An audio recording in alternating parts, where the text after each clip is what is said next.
Hello, good evening, and welcome to AFRC. My name is Raymond Aqua. Exactly some 39 years ago, the Armed Forces Revolutionary Council, at a point in time, lined up and killed 7, and some include 8 anyway, generals in the Republic of Ghana.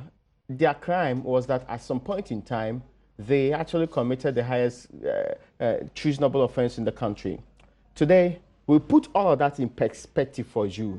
For one man who supported 79's, you can't call it coup d'etat because it was an illegitimate government that was in place. You can say uprising.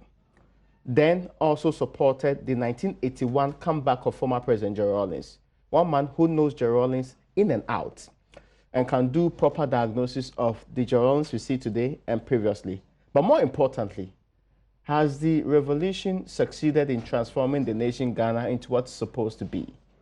This and many more are the questions that I'll be answering when I come back after this short break. I'll tell you who my guest on today's AFRC is, and we dive into the conversation.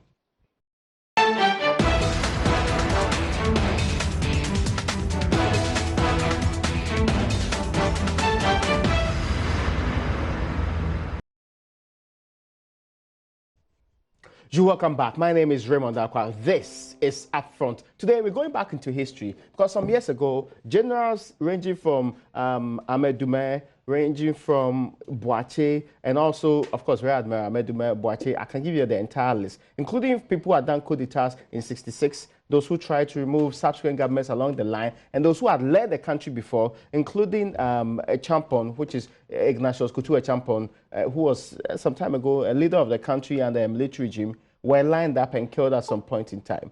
Today, some years down the line. Now, one man who believed in the Armed Forces Revolutionary Council of 1979 also believed in the 31st December 1981 coup d'etat and was at the center of this particular action is my guest today.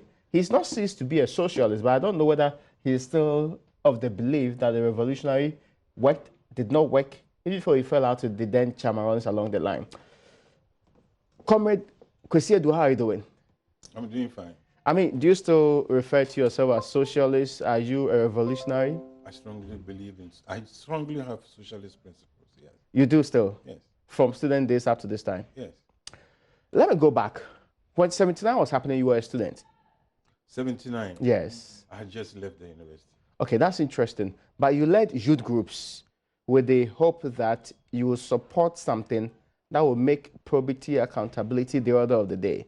Reinstall a country that's for the ordinary person after there was a lot of military up and downs that disturbed the country in the Third Republic, perhaps the Third Republic anyway.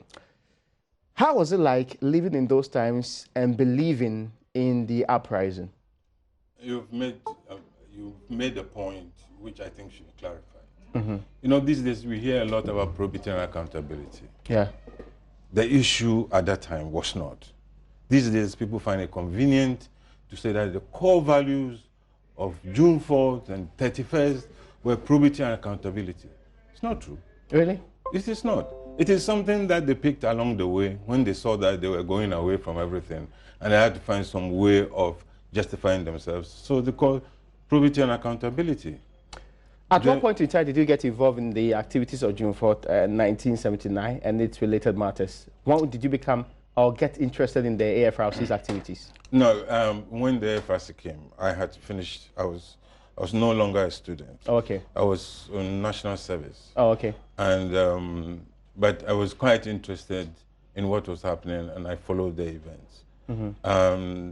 At some point, I got involved with the Confiscated Assets Committee because the students were supposed to have representatives, but because they were still studying, they couldn't get the time to do it. So they got some people who had just left the university to represent them. And so I didn't take part in any FRC decisions or policies or anything.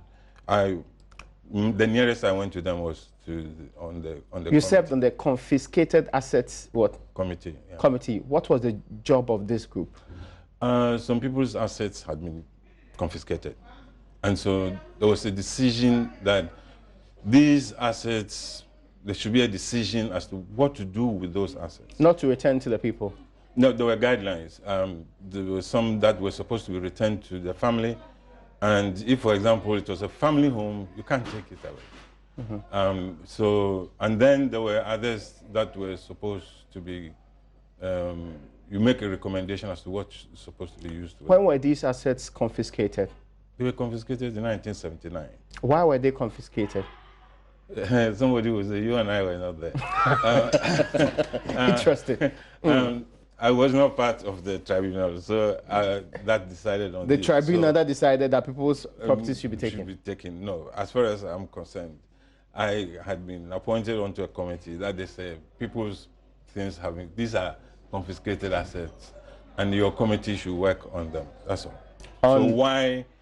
Did you return all of these assets to the people? Some were supposed to be returned. If, for example, they said, return one to the family. I mean, when we say family, we talk about wife, children, and things like that. And then if there is a family one, also you let it be for the family. For example, if somebody built a family compound house, you cannot take it away. But the rest were supposed to be, there were supposed to be recommendations as to how they should be used. Did the committee members keep part of these properties for themselves? Never. How? Are you sure? It was not possible. Because it was a possible commentary around the time that, apart from sitting on these committees, committee members end up keeping some of them. Those days it was not possible. Really? Yeah, I can tell you. The NRC's report on Bafo Asasijima's work with the groupings who are supposed to be building housing for other people's consumption. He took over, he investigated the thing, and ended up being what they call a beneficiary of the housing project. Are you saying that your confiscated assets committee never did? No, the confiscated assets committee, I have no information up till now that anybody benefited from the confiscated assets. And let me also clarify something. I was on the housing subcommittee. Not the others? Not the others. There were farms, there were committees for farms and other things. But I am not privy to any information that anyone took over any of those farms. Did the AFRC succeed? The AFRC succeeded in the way that they said they were coming for. That they were coming for 3 months and then hand over. In that sense, yes. But even prior to their coming in, there were plans to go for an election, wasn't it? Yes. So what was the need for that particular AFRC to be there in the first place? At that time, to be very frank with you, there was also a feeling among some people that this is going to be a farce, and that what had been happening in the country, people who had been dishonest with the rest of the people in the country were going to get away with it. So for some of us, when we heard that there had been, first was the May 15th and the failed coup d'etat. Yes. The one that Jaronis himself led. Yeah. And the sort of things that were coming out of the trial were quite exciting. So when June 4th came and they were saying the same thing, it was quite exciting, yes.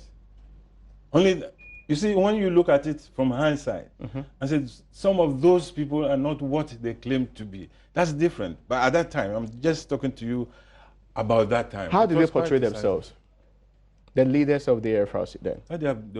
They were very genuine people who had been concerned about the amount of corruption that had been going on, and the way that ordinary people had been cheated, and the way that the country had been taken over by certain external forces, and therefore there was a need to correct that situation. Like the IMF?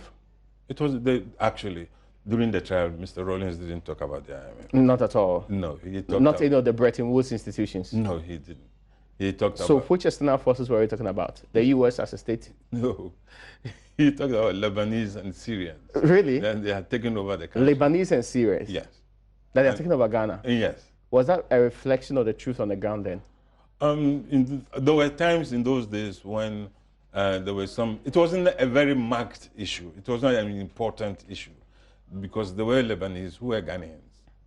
And but the fact is that usually whenever you heard of some molestation of some maid or some worker to either be a Lebanese, Really? something.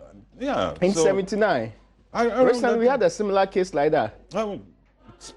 This thing's gone. So It's surprising that it will happen in 79 and there'll be a repetition of a similar kind now. It struck a chord with a lot of people. Yeah. Okay, all right. So that was important, and but some said there was also a house cleaning of a sort, as in junior military officers taking over from senior military officers, because some way, somehow, they had virtually appropriated statehood to themselves, and there was no way that we were returning to democratic rule anytime soon. The fact was that, you see, when you talk about 79, you should even talk before 79. Yes. Because the soldiers wanted to entrench themselves. And when, from Achampon to FWK Akufo. From Achampon, and when the students protested against it, then they changed and said, okay, we wanted union government. And then the union government idea was found to be a way to even entrench themselves more and legitimize their situation. So that was not acceptable. Mm-hmm. And so it reached a point where some of the senior military officers thought that, no, we cannot sustain this. And that's why they removed Achampon and put themselves there. Okay. And what they had done, some of the other ranks might have felt that, look, you have earned us a bad name and you are going to get away with it. And that's why they wanted a house cleaning exercise. Whether they managed to clean the house, I don't know. Okay, so that's the question I'm coming to ask next. House cleaning, was it successful cleaning or sorry? I suppose at that time there were people who were genuinely concerned that they should clean up the system. I think that the soldiers were thinking they were going to clean up the military. But the civilians that supported them also thought that the whole society should be cleaned up. But they had 3 months to go. They had boxed themselves in and said they were going to be there for 3 months. So after 3 months, I don't think the job had been completed, no. I see. Now, let me move a little bit in the through. So I asked a question that we skipped that particular question. That question was whether or not the ideals that informed June 4th as of the time, when you reflect some years down the line, was the killing of these generals in various respective roles, some for having loans as little as whatever it's supposed to be, some for having bungalow houses and all of that. If you look back, is it justified? No. It's not justified? Not at all. What makes it unjustified now? Because what they were killed for, they are nothing as compared to what is happening at the moment in the country. Nothing. Including some of those who were participants in those events. You killed somebody for having a loan. You killed somebody for having a farm. Even one of, I think Utuka, he still had an overdraft on his account. You killed him. Were they offenses then? Excuse me? Were they offenses then? The offenses were created by the AFRC, by AFRC law. Yeah. But what I'm trying to say, there was a moral outrage even before AFRC law. There was a moral outrage. And at that time, it was considered that there was too much corruption going on. We used to call it kalobole in those days. Too much then? Too much. Compared to now? If you compare it to now, it is nothing now. Those days were nothing. I'm telling you. Okay, so I heard you say that Utka was, for example, killed for having an overdraft. No, he wasn't killed for having an overdraft. I'm saying that if you look at his accounts, yeah, one of his accounts at Ghana Commercial Bank was in overdraft. So he had taken loans. Yes. He wanted to build a house, he wanted to make a farm and things like that. But, my friend, and these were in thousands of cedis. They were not even in dollars. And we are not even talking about hundreds of thousands of cedis, 42,000, 4,000, 5,000. Old Ghana cedis? Those Ghana cedis are in those days. Okay. And then you compare, you compare with now. When people can boldly tell you that Abacha brought me $2 million. What do you think? I got the first. I didn't get the first. It's interesting, the dynamics in this particular case. they pay the ultimate price, really. These generals, Yes. they pay the ultimate price with their lives. They actually had to lose their lives along the line. Yes. And this was because we needed to clean the system of people who were very corrupt, irredeemably corrupt. The question I asked you was, when you juxtapose it to now, can the people who make the claim that these are extremely corrupt people and they need not exist on this earth, can they meet that litmus test and pass it? I doubt it. I don't think so. They cannot. See, they say that if you want a place to be clean, you have to be clean yourself. In those days, it is possible. Is it that we envied them? Or is it that we genuinely thought that there was something wrong? Because if you kill somebody, you kill them. You don't imprison the person. You kill the person. For massive corruption, to be clear. For massive corruption. Yes. And then later, you have more massive things than the person you killed. And there is no suggestion in those days, if you look at some of the things that have been listed there, that they had illegally done it. Even though the so AFRC the mode of acquisition did not matter. So it didn't matter whether you illegally or legally acquired these properties. It is possible they might have used their influence. It is possible. But what I'm saying is that people are not just using their influence to acquire things these days. They just grab them. How does that make you feel? Terrible, when you come to think about it. But I didn't know that this was going to happen, actually. I didn't know that people who were crusaders were going to be the... You go along a journey with friends, and you will not know until you have reached the end of the journey whether all of those friends are genuine. So it is possible someone takes up that issue and says that this is where we are going. But that's not his intention. He's doing it so that it will go along all of you. And as time goes on, when he gets the good opportunity, it will be his real self. And that's what's happening. The leadership of the AFRC then, which of them did you believe more? I did not know all of them very well. The nearest person I had known before he became a member of the AFRC was, at that time, he was Captain Boachijan. But I met him in different circumstances. Was Boachijan clean? I don't know. Because I didn't know him. He was clean now? He was, I don't know. I don't know because I'm not close with him. Okay. I don't know. Now, we'll do a transition. Were you surprised when, after handing over to Liman, former President Rawlings came back? No. You're not surprised? No. Were there conditions that needed that particular return? In the first place, there was this issue among some of the student activists and those who had left the university in those days that, look, we fought all this while, and sometimes when we leave the university, we become individuals in the outside world there. So let's form a group, okay? Now, at some stage, when the Liman government came, if the AFRC issue era did not do anything at all, it raised consciousness, it raised hope for ordinary man in the street that they could achieve something if given the chance.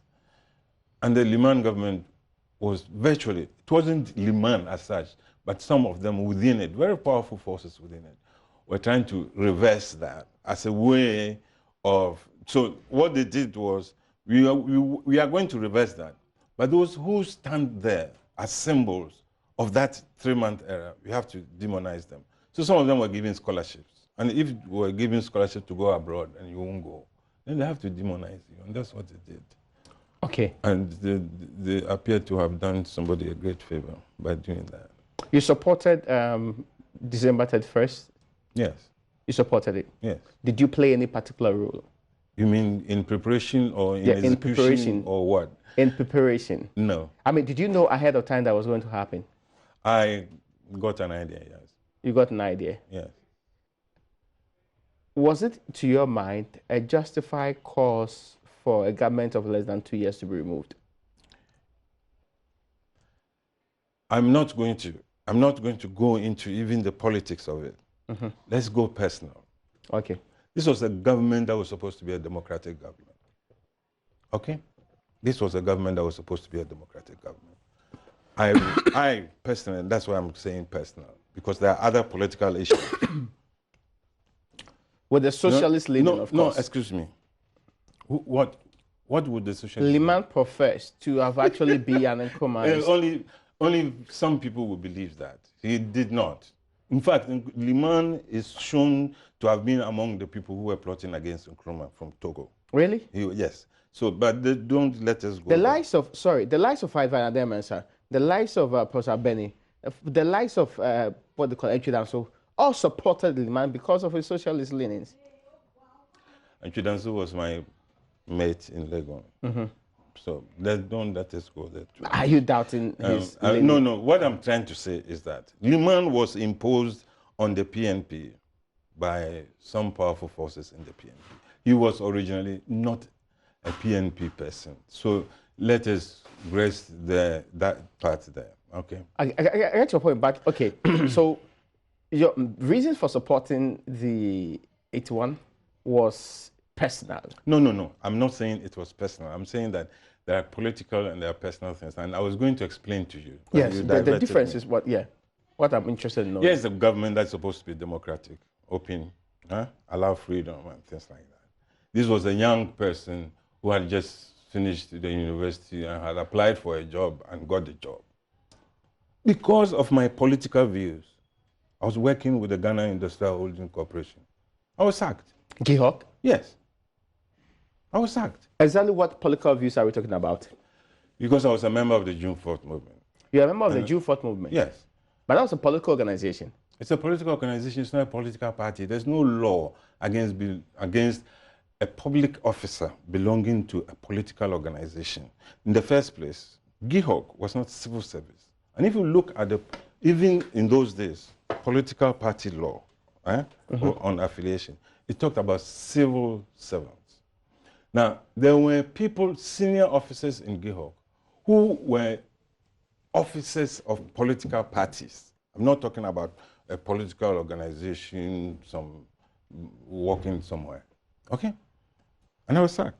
So you were sacked because they felt you were a threat to Gihok or because of your political activities? I think that in those days, politics, I think somehow it is also so in these days. If you are not in my camp and you are thought that you could be against me, then I have to punish you. So I was sacked as punishment. So if you didn't support the PNP then, yes, which political party were you supposed to be aligned to? Because the other were ideologically opposed to you. All of them were ideologically opposed to me. So how come there will be the thinking of the government that Nkrumah is inclined that you are opposed to them? The PNP pretended to be Nkrumah inclined. Pretended? They never did one thing that was Nkrumah inclined. So I did not belong to any party. The descendants, I mean, the people who put up the PNP, they are the same people who are predominantly in the PNC today, I mean, to be clear. Even today, they still have that particular allegiance and command center from the inspiration they take and the thinking that Nkrumah is the best person to have led the country, and his ideals are what led the party even today. I'm surprised you are only mentioning PNC and you're not mentioning CPP. The CPP, because you have not contested, because the CPP is not really the Liman people. The Liman people, by their symbol, by their operations, are clearly the PNC. But you see, what the problem we are having here is that when you single out Liman's people, Liman himself was a stranger to the PNP. You've made this point before. He was not. I have not seen any other suggestion in literature that actually backs this claim. I'm surprised you haven't. Yeah, I mean, point me to one. Point me to one. Off the top of my head, I would not. I get your point. But you read properly. Yeah. It was Umaru Gala when they said that Umaru Gala could not lead because he had been disqualified, that he brought Liman. Okay. But he was legitimately disqualified. That particular matter has been I don't have a problem with it. Okay. What I'm trying to say is that, so when you say Liman, it's as if Liman was a force of his own. And that was one of the problems of the Liman. So you held this same view in 1979? Yes. Of course, there will be a reason why. If you're opposed to the ruling party because you feel that the president doesn't belong to the ideological leaning that he says he belongs to, yes, it's a very good reason for them to look at you again. To sack you. To sack you not from sack your you work. necessarily. Yeah, so I was sacked. Okay, so based on which competence were you actually recruited to GIHOC? I was recruited as a management trainee. So they give you training for 1 year. And you go to the various units. As national service? Yeah, sales, production, and others. So after 1 year, then you are confirmed if you are found good enough. But I wasn't found. They didn't confirm you? They didn't confirm me. But that means they didn't promise you any job, really? Excuse me. Yes, technically you can say so. It could be that your performance was also subpar. That's why you were let go. Especially since they used to call me to the managing director's office and warn me about my association with June 4th movement. And you didn't desist from associating with the movement? No, I did not. Why was the June 4th movement relevant anyway?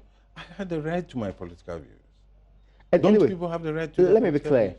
Exactly what was the June 4th movement still doing when the revolution was over? No, June 4th movement was just a name given to an organization of like-minded people who thought that a certain line of political appreciation was useful, and that if the country was developed along those lines, it would be good for a majority of the people. Would it have been inappropriate and out of line for anybody to think that, mindful of the fact that this is a June 4th movement, and we know what happened in June 4th, there was still some of you who thought that you were better off under military rule? No, not necessarily. Look, there's an narrative of truth in that. Let me answer you. In Cuba, for example. Cuba? Okay, in Cuba. Fidel Castro's Cuba? Yes. I see. Now, there was an organization, there was an event that took place around the 25th of July, sometime in the 1950s, before the Cuban Revolution. And when they formed when the Castro guys later formed their movement, they called it the 25th of July movement. Now, that means that they want to take inspiration from that. That's all. It doesn't mean that they want to do a coup d'etat. It doesn't mean they want to do a coup d'etat. Who are the other members of this June 4th movement? Oh, Lord. There are people you wouldn't recognize them these days. there was a guy called Yen. I don't know whether they would feel comfortable me mentioning the names, but but it's a fact of history. There was Atampure, there was Yen. Hey, by the way, Portufi, the chairman of the NDC was a member of the June 4th movement. One of the founding members of the June 4th. I see. And there were other friends. Who were there? Yeah. And what did you do? You met to only have political conversations? We had political discussions and discussed policy issues. To what end? I don't understand what you mean by to what end. So what will be the idea? Can I answer your question before you ask me another question? Now, when you have an organization, you think, especially politically minded, you think that if society is organized along these lines, it will be useful.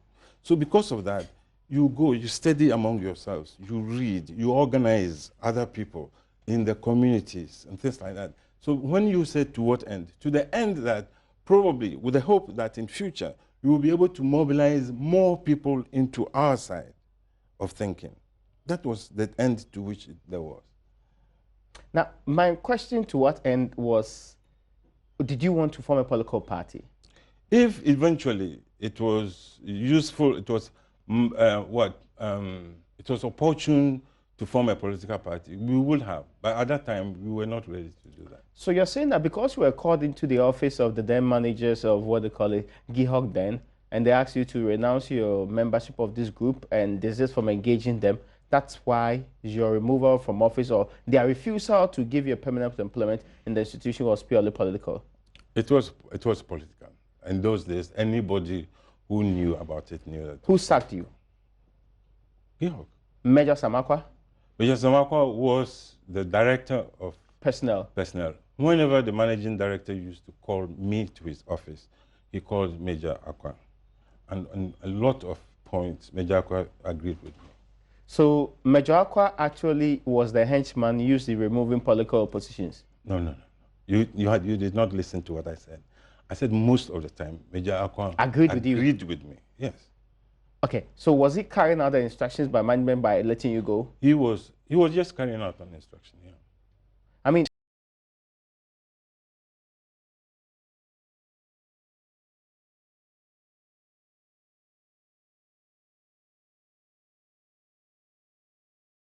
A decision to sack people Where will from have him? been Major Akwa's decision, unless you wanted to resign.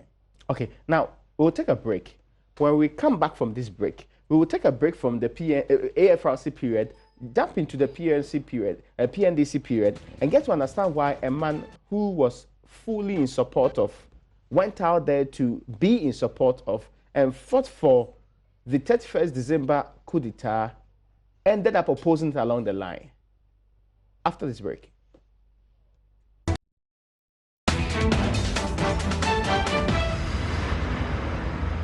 You're welcome back. This is AFRC. My guest today is a man who supported both the AFRC in 79 and the PNDC in 81. In fact, fought for it, but later on fell out with the leader of the PNDC. That's the crux of our conversation today. And we're asking a question. Did the revolutions, properly so-called, or, I mean, as they were titled, did they live up to expectation? Did they rid the state of corruption? Did they put power in the hands of the ordinary people? That's who I'm speaking to today. Mr. Kwesiedu is still here with us. You're welcome, sir. Thank you. And again, let me switch to the other side. So you're giving me the basis for joining the AFRC and believing in some of the things that they did. And also you've given the reasons why the Liman government really was not going to survive and many other things that happened in the throes, and why you supported the change in any way. But I gave you only one aspect of my support. Yes, you're talking about the political party. Just to get away from the fact that, but with the view that, oh, it was only pursuing personal business. Okay. No, there were other factors. Yes, please do. Let's hear the other factors. Some of us had believed that it was important to have an order of type of society in which ordinary people will be able to effectively participate in decisions that affect them. Now, the political structure or the political institutions at the time did not support those sort of principles. Now, it was not because it was Liman or it was PNP or it was anything. It was just the structure that had been put in place. So we thought, let us have an organization that will organize along the lines so that we could create a society in which the conditions that make one person improve will be the same conditions that will make other people also improve. That was the reason for belonging to that organization. And then, that we thinking that the PNP government at that time was not living up to those. So your opinion is that it didn't live up to those ideals? No, it didn't. Not because you didn't like it from day one? I was not, if you are going to ask me personally, I was not surprised that it was it didn't like that. live up to even because that's how it started. The way it was starting, that's how it looked like. And that's why I didn't join any party. Okay, now let me move on. Let me get this point also clarified from where you said. Then it happened, the 31st December coup. Were you expecting it? Like I said, yes, I got snippets that it was going to happen, yeah. How close were you to those who put it together? I was close to some of them, but they didn't tell me. They didn't tell you? But because I was close to them, I got an idea that something was happening. How instrumental, for example, was Mrs. Rawlings to the coup d'etat? I am not aware that she was instrumental in any way. She didn't play any role? No. Really? No. That's contrary to what she has stated in several parts. Can you quote me the literature? I'll be quieter. No. She has stated that, I mean, she was instrumental to rolling it. She actually had people who supported it, spoke to people in support of a pending change. No, when you talk about, after the event had taken place. It's different from before the event. That's why I just wanted clarification on whether you mean preparation for it. Preparation for it? No, I don't think so. Not at all? I can tell you. So, okay, but later on she formed the third phase. She did not form it. December Women's Movement? The 31st December Women's Movement was formed by people like Yasedu, Lifua, Amakuta Dankwa, and others. They then invited her as the wife of the PNDC chairman to be the patron. Patron. Patron. It was later she sacked all of them and became president. It's interesting how you put that she sacked all of them, but the patron cannot sack people and become president of an association. Well, there was, you see, sometimes there is balance of power. Okay. The balance of power was not in favor of those other people, so they had to give you. How close were you to Chairman Rawlings then? To a large extent, I was close. Exactly what were you doing in connection with him? Is it just your support? We were originally, we invited him to join the June 4th movement. Yes. And then as time went on, we became friends. So there were a lot of things. I used to go to their house. I was there a lot of the time when, especially when I got sacked from GIHOC. If I wasn't organizing June 4th movement, I would be in their house. I was quite close, yes. Oh, that's interesting. Did you play any specific role in his life, as in when he was leader of the PNDC? In his life? Yes. When he became leader of the PNDC? Yes. No. At what point in time did you fall out with Chairman Rawlings? No, I was still an activist, organizing People's Defense Committees and other things. You were part of the People's Defense Committees? Yeah, I was part of the Interim National Coordinating Committee of the Defense Committees. So you were taking people's properties for no reason?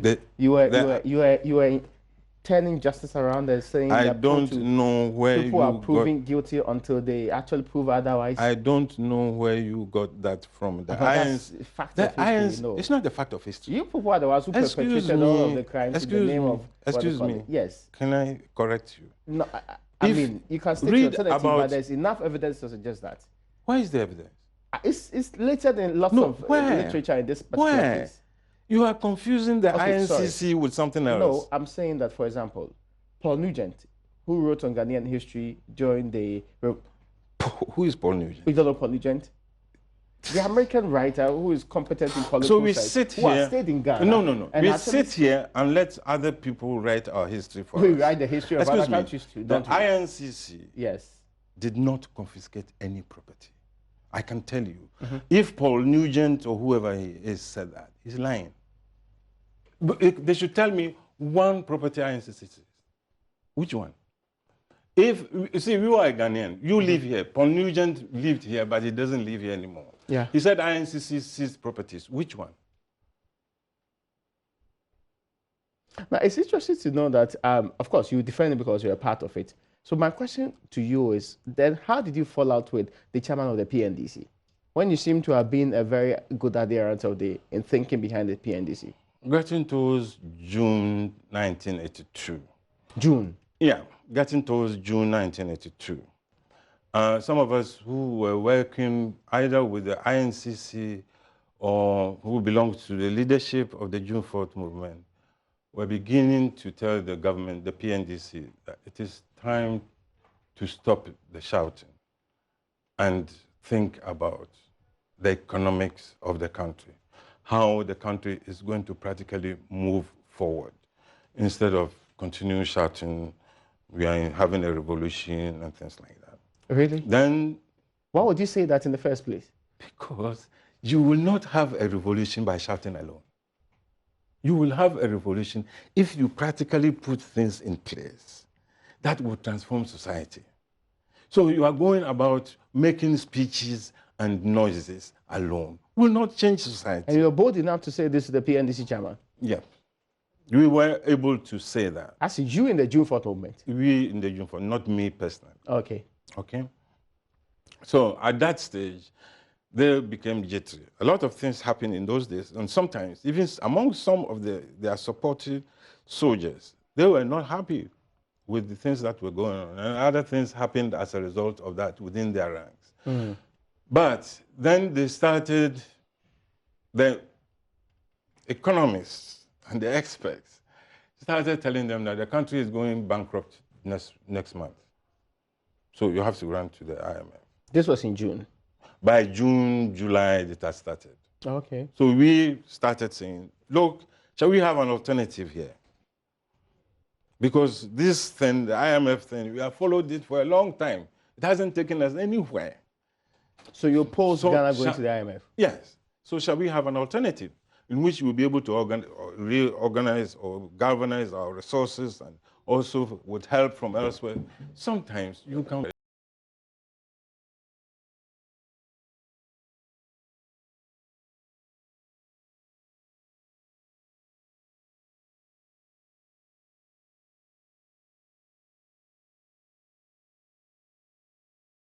government.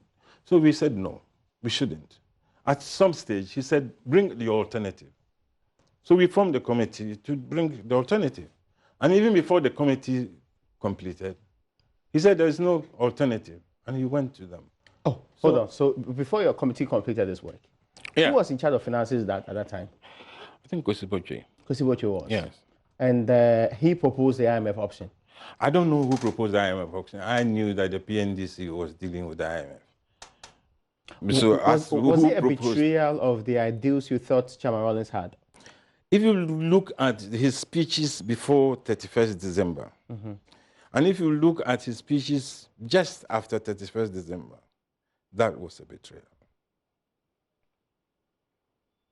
And the very fact that those IMF conditions created so much hunger, and Mr. Rawlings was saying, bear it, it will improve. Up to now, things haven't improved. Up to now? Have they? Have things improved? But those were hard bullets that you had to bite for the future. Yes. We bit the bullets. The people of Ghana bit the bullets. The better future, did it come? Are we still not improving things, by the way? I don't think so. You may, from where you're sitting, you may think so. I don't think so. And a lot of ordinary people do not think so. Now, let me ask you this question. So it was because of these differences on how the country should be run, that's how you fell out with Chairman Rawlings? Yes, we fell out, but some of us have to be very careful here.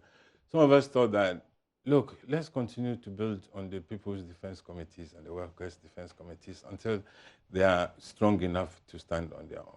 Because at that time, the balance of power was with the soldiers. Okay. Okay. So, and Mr. Rawlings was then looking, or the PNDC leadership was then looking for excuses to get rid of us. Really? Yeah. And it just happened that some of our people fell for that and gave him the excuses to smash all of us. The people that you started the revolution with, 81, were they the same people who ran affairs getting to the end of the revolution? No. My brother, there was none of them. Apart from, you can talk about, like I've told you, that Portofie was a member of the June 4th movement. Yeah. He's the only one probably I can see from the beginning of December 31st, 1981 to the time that Mr. Rawlings handed over. He's the only one left there. He was the only one left? He's the only one left there. How come all of you left? There are various reasons. Sometimes you leave because you think, you give up and say, there is no hope in working with this group because it will not achieve what we want to achieve. Sometimes you have to escape in order to save your life. Okay, so now, Explode and Kofi writes of a scenario where your very good self, others, including himself, had gathered in Zahar Yebo's residence or some way, somehow, and were chased by military men led by the PNDC chairman himself. Is this true? We were not chased. Okay, let me explain what happened. 24th November coup attempt had taken place. Yeah, okay. In the morning, the PNDC chairman went on radio and television to give a broadcast. Now, where Isaiah Yebu was staying, we were about 6 other people who were staying there with him. And then it became a center for people to just come and have a conversation and do things. People like Explore, who had come from the Volta region the day before, could not go because of the coup attempt taking place. So they stayed the night with us. And in the morning, some other people came, like the chairman of the tribunal. They also came there. Now, Mr. Rawlings had gone to give a broadcast. So when he was going back to Burma camp in a helicopter, people were in the compound and said that Rawlings was passing by. Because you could see them, the door was open, and people were waving. I myself, I was in the room, and I had just my trousers on. So I came out, and I was waving too. Then the helicopter turned back, and then landed in the next house. And soldiers popped out of the helicopter and asked everybody to be on his knees. We were on their knees. With a machine gun, there was Ritardo with him. There was Partington among with him and some 2 other soldiers. And we could have died that day. They didn't kill you? They didn't.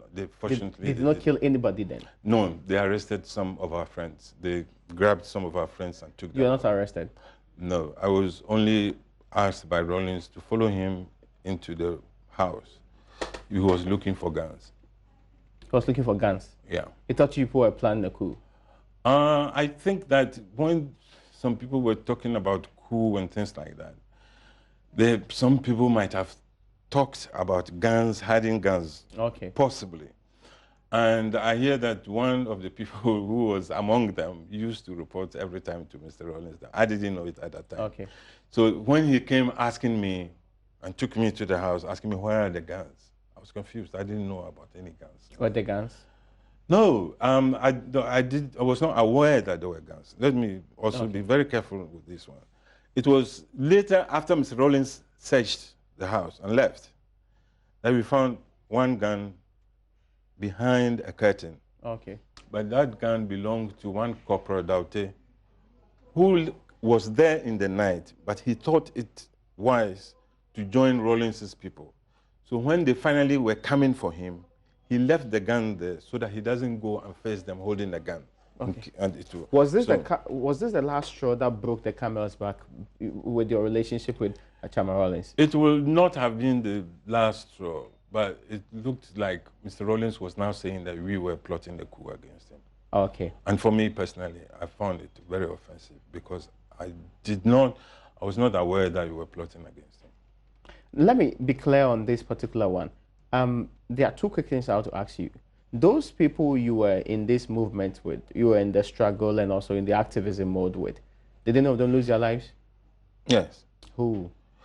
There's one called Kwame Ajima. What happened to him? He was arrested. Before I left the country, I told Kwame that it would be good for him to leave the country because he knew some people outside. I didn't know anybody. And he was the first person I went with on the morning of 31st December to go to Kantamanso Farm to bring our Nungwa branch of the June 4th movement out to demonstrate in support because they were on the farm harvesting cassava. Kwame Ajima was very pro-PNDC, but because he worked with us, he was considered an enemy later, so they arrested him. So when the June 19th jailbreak came, he also got out. But I don't know whether we can call it naivety or something, or trust. Instead of running away from the country, he didn't. And they grabbed him and shot him. And killed him? Yeah. You ran away? I left the country. You can call it run away. How long did you stay away? 22 years. 22 good years? Yeah. Now, my last question to you is that you believed a lot in Jerry Rawlings, you did. Do you think that the Jerry Rawlings you knew prior to the killing of these generals and all of the probity accountability talk and the great things that he did in the period is the same Rawlings today?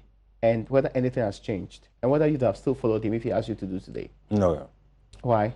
Because it's not the same person I thought he was. What do you think he was and what is he now?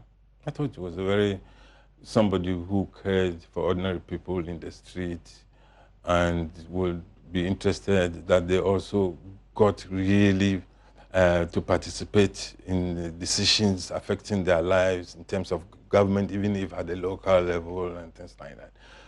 By the time he left office, the people were nowhere near power. And now, these days, he talks about probity and accountability, whatever that means, as if that was the reason why he said he came to power. But it is possible he came to power because of that, but he didn't tell us. Yeah. So no, he's not the same person. Was the killing of the generals justified? I think on hindsight it wasn't. Not at all? No. The people who did it, were they justified in the thinking that you had to rid the system of corruption? I don't know them, so I won't be able to speak for them. My time is up. We should have this conversation consistently again. And my guest today was Kwesi Edu. You're still a member of the Socialist Forum of Ghana. You go on. Active member of the Socialist Forum of Ghana. Okay, so he was with the revolution, fell out at the end of the day with the PNDC and Chairman Rawlings along the line. We talked history from 1979. Don't forget, today, some years ago, generals in this country, via the 8 different ones, were killed in an attempt to rid the nation of corruption. Thanks for watching today's edition.